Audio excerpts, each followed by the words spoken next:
China optimis peranan Sabah memperkukuh hubungan strategiknya dengan Malaysia. Laporan penuh langsung ke Kota Kinabalu bersama Anissa Daulus. Silakan, Ann.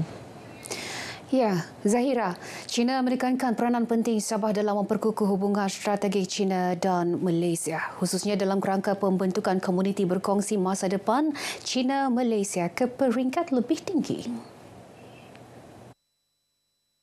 Konsul Jeneral Republik Rakyat China Dr. Zhu Jinglong berkata, Sabah mempunyai kedudukan strategik selain memiliki kekayaan sumber alam semula jadi.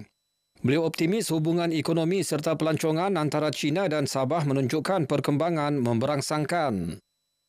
China and Sabah have achieved notable outcome in exchange and cooperation across various fields. China has remained largest trading partner for Sabah for several years. In the first quarter of 2025, the number of Chinese tourists reached 160,000, accounting for 43% of Sabah's total international tourist arrivals. Terdahulu, beliau membuat kunjungan hormat ke atas Yang di-Pertuan Negeri Sabah, Tun Musa Aman. Kunjungan bertujuan memperkenalkan diri secara rasmi selepas menggantikan Dr. Huang Shifang yang tamat perkhidmatan penghujung Mac lalu. China kekal sebagai rakan dagangan terbesar Sabah selama beberapa tahun berturut-turut. Dalam tempoh Januari hingga Mei lalu, seramai 200,000 pelancong China mengunjungi negeri ini. Sekaligus menunjukkan potensi besar dalam sektor pelancongan dua hala. Kerajaan Bersekutuan komited melaksana penambahbaikan pelbagai isu sektor kesihatan di Sabah dan Sarawak. Ia seiring semangat Perjanjian Malaysia 1963 MA63.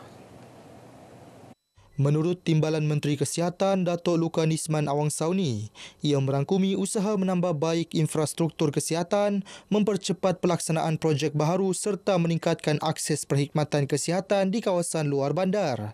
Terdapat beberapa perkara-perkara yang akan kita capai tetapi masih lagi di dalam rundingan, dan pihak yang terakhir akan memutuskan semua ini adalah Yang Amat Berhormat Perdana Menteri, Premier Sarawak dan juga Yang Amat Berhormat Ketua Menteri Sabah. Terutama sekali terdapat isu-isu penjawatan, isu-isu fasilitis kesihatan yang besar dan juga isu-isu kecil seperti klinik-klinik daif dan juga isu berkenaan tentang kekurangan pegawai-pegawai perubatan dan juga nurse dan juga MA. Beliau berkata demikian kepada media selepas merasmikan bangunan baharu klinik kesihatan Sun Suron di Tambunan. Sementara itu, Timbalan Ketua Menteri Datuk Seri Panglima Dr. Jeffrey Kitingan berkata, penekanan terhadap penyediaan prasarana kesihatan dilihat lebih menyeluruh, terutama melibatkan kawasan luar bandar. Bagi pihak kerajaan negeri, sudah tentunya kerajaan negeri merasa selesa. Dan terima kasih kerana kita mempunyai saluran untuk berbincang tentang hak-hak Sabah dalam isu-isu berkaitan dengan MA63, dan satu daripadanya memanglah isu kesihatan. Tegas Datuk Jeffrey, usaha tersebut selaras hasrat memperkukuh hak dan keperluan Sabah dalam kerangka persekutuan. Lebih 90% daripada 7,482 unit rumah mesra Sabah Maju Jaya SMJ siap dibina sejak ia dilaksanakan pada tahun 2022. Untuk tahun ini, sebanyak 3,000 unit rumah baharu telah diumumkan untuk dibina dengan 67% dalam fasa pelaksanaan. Menurut Setiausaha Tetap Kementerian Pembangunan Luar Bandar Sabah Mirna Jimenez, 32% projek belum dapat dimulakan kerana kekangan pelbagai isu. Melibatkan kawasan yang jauh, kan? Ada kos ekstrim di situ. Jadi pada mulanya dia setuju, tapi pada akhirnya menarik diri. Bayangkan bila menarik diri, kita bermula lagi dengan perolehan. Sebuka lagi sebut harga. Berapa bulan mau ditunggu. Itu yang menyebabkan juga di antara menjadi faktor-faktor kelewatan penyiapan rumah, dan juga yang tidak dibuat pun ada juga yang berlaku. Itulah masalah tanah, masalah kontraktor. Yang paling utamalah. Beliau ditemui pemberita selepas program Sini Ada Cerita di studio TV RTM KK. Dalam pada itu, sebagai usaha penambahbaikan, kerajaan negeri akan melaksanakan sistem permohonan digital menerusi rancangan Malaysia ke-13. Ia bagi mempercepat dan menyeragamkan proses permohonan berbanding kaedah manual yang digunakan ketika ini. Usaha memperkasa budaya kita semula dalam industri sawit memberi impak besar kepada pemeliharaan alam sekitar serta keselamatan komuniti tani.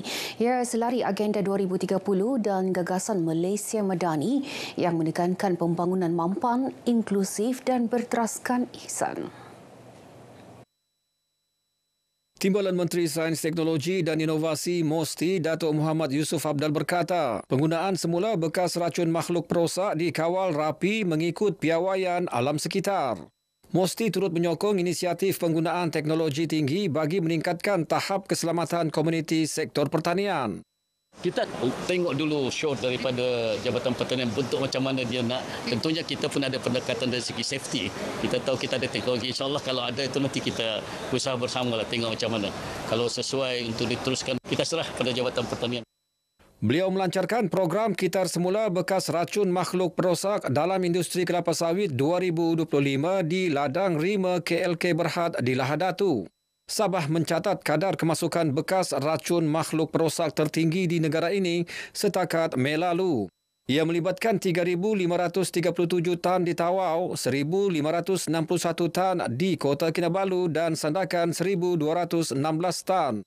Dengan pelaksanaan menyeluruh dan kerjasama pelbagai pihak, program ini menjadi penanda aras baharu dalam amalan pertanian lestari negara.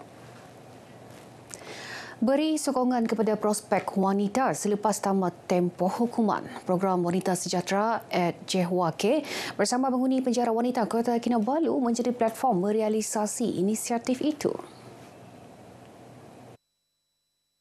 Kita tidak mahu ada di antara mereka yang tercicir selepas mereka keluar daripada penjara.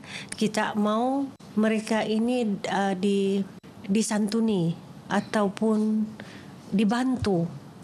So, apabila kita masuk ke penjara wanita ini, mendedahkan tentang bantuan-bantuan ataupun kesedaran, ceramah-ceramah kesedaran, mereka tahu. Dengan harapan apabila mereka keluar nanti, mereka punya jati diri untuk terus maju dan melupakan apa sejarah yang telah mereka lalui. Tambahnya, program dilaksana sejak tahun lalu sehingga kini telah menyantuni wanita di lebih 70 Dewan Undangan Negeri Dun Sabah. Ia memberi peluang prospek mendapatkan bantuan dari segi emosi, kesihatan mental dan sokongan serta bantuan nasihat guaman. Dalam pada itu, kerajaan negeri melalui JHWA turut menyediakan pelbagai bantuan seperti kursus kemahiran, bantuan geran peralatan dan program promosi keusahawanan. Kemuncak penganjuran ke-30 Regata Lepa di Semporna pada 29 Jun bakal membawa suasana lebih meriah, malah menjanjikan pengalaman menarik kepada pelancong domestik dan antarabangsa. Pada 29 Jun itu pada waktu paginya kita akan adakan perarakan lepah. Ya, dan juga persembahan ataupun pertunjukan daripada udara dari pihak keselamatan. Dan pada sebelah malamnya pula kita adakan Mairan Sanggom. Ya. Beliau ditemui pemberita RTM selepas menjadi tetamu khas rancangan Kami Bah ini di studio TV RTM. Sejak mula penganjuran pada 14 Jun, pelbagai pengisian menarik telah dilaksanakan.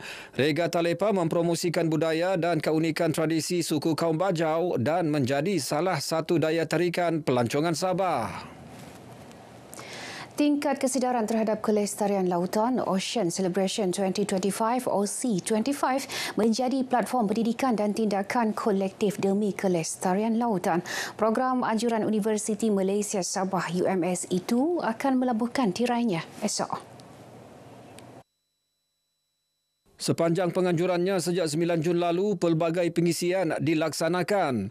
Antaranya kempen kesedaran perubahan iklim, pertandingan fotografi dasar laut dan program komuniti pesisir di Kota Belud.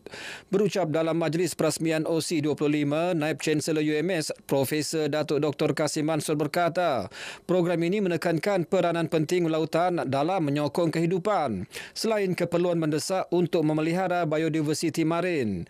Penyertaan aktif masyarakat dan kerjasama pelbagai pihak penting dalam memastikan kelestarian lautan demi masa depan bersama. Perasmian OC25 disempurnakan timbalan Ketua Setiausaha Kelestarian Alam NRES Datuk Nur Hayati Awang di Galeri Azman Hashim UMS. OC25 menggabungkan sambutan Hari Lautan Sedunia, Hari Segitiga Terumbu Karang dan Hari Penyu Laut Sedunia. Ia merupakan kerjasama Institut Penyelidikan Marin Borneo, Kementerian Sumber Asli dan Kelestarian Alam serta Inisiatif Segitiga Terumbu Karang CTI Malaysia. Baik, sekian perkongsian dari negeri di bawah Bayu. Kembali bersama Zahira untuk lebih banyak perkembangan semasa dalam negara. Malaysia Madani, rakyat disantuni. Zahira. Baik, terima kasih Anne.